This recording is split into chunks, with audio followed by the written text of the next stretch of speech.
I'm Jackie and I am going to riff on copper. You know, it's interesting. People either love copper or they hate copper. And I'm laughing a little bit because I'm thinking about when I was a kid, I would have to clean the dishes. And my stepmom had these aluminum pots that I hated with a passion. The copper bottom ones, oh my God. Trying to clean them suckers was no joke. I mean, you would be scrubbing with the powder. I'm like grossed out as I'm thinking about it. And the bottoms would be just as black as when I started. Okay, that was a bad flashback. And I'm happy to say it's much, much, much easier to clean copper jewelry. Okay, so, all right. My decision to use copper as my metal of choice to create SilkWire jewelry was a decision based on intuition. It was like, it just felt right. You're gonna work with copper. Okay, cool, that works. And what was really fierce was that my mind, because you know how your mind does, it has to analyze everything. Your gut's telling you the right way to go and your mind's going, let's think about this. But my mind chimed in and it thought copper was a good choice. After all, my mind said, it's used for conducting electricity, so it must do the same thing for stones and crystals. Furthermore, we are all currents of energy, made of the same elements in nature. Plus, copper bracelets had success for some forms of arthritis. Okay. My mind was happy. It could find concrete ways and signed off on what my gut already knew without all the chitter chatter, but it's all right, it's all right. And so I knew that copper was a win-win choice. Yes, copper tarnishes, but guess what? You can clean it quite easily. Drop it in vinegar or lemon juice and you watch it come alive like magic. It's actually fun, for me at least. I mean, I just love watching it just change in the lemon juice. But you know, I'm crazy like that anyway.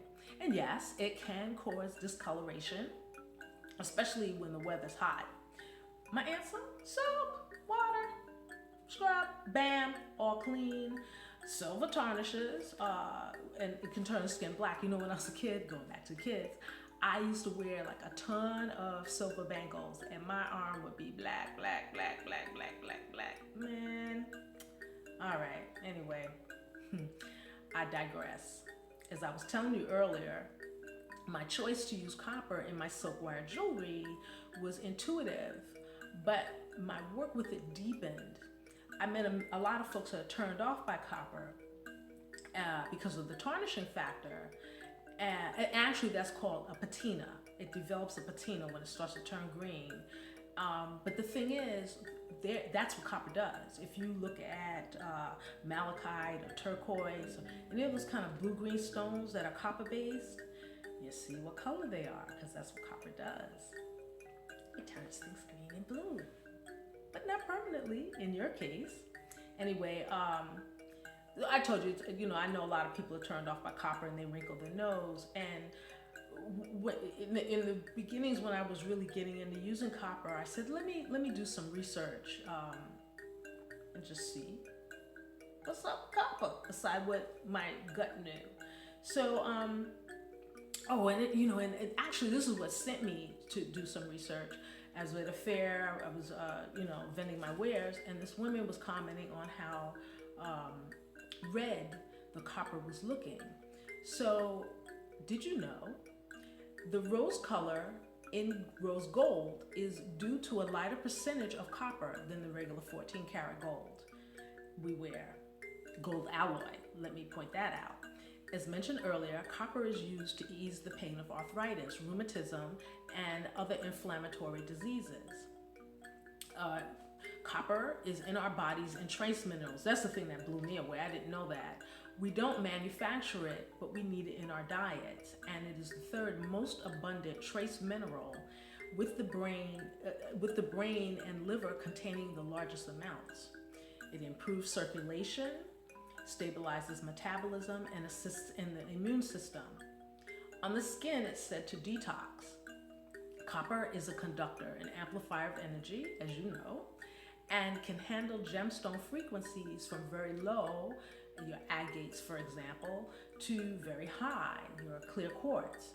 And it sends and amplifies gemstone and crystal energy into the wearer's auric field. And that's the aura is the electromagnetic current that's around your body and goes with you everywhere you go. Copper has warm, solar, and cool lunar energies, which is like fierce, okay? Not to be one or the other, but both. And copper is humankind's first metal.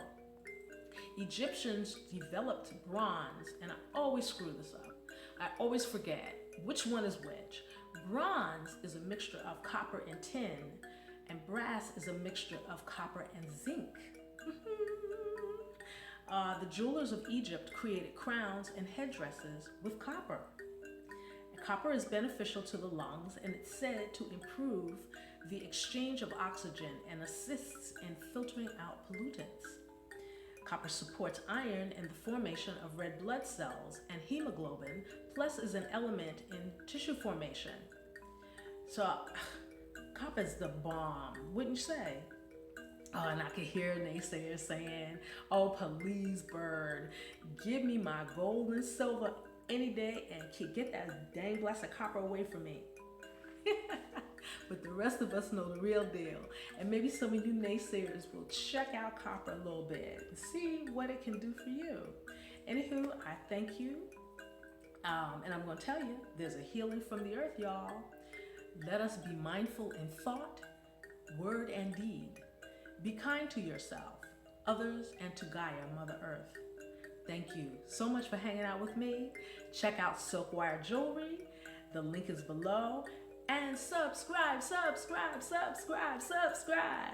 Ciao.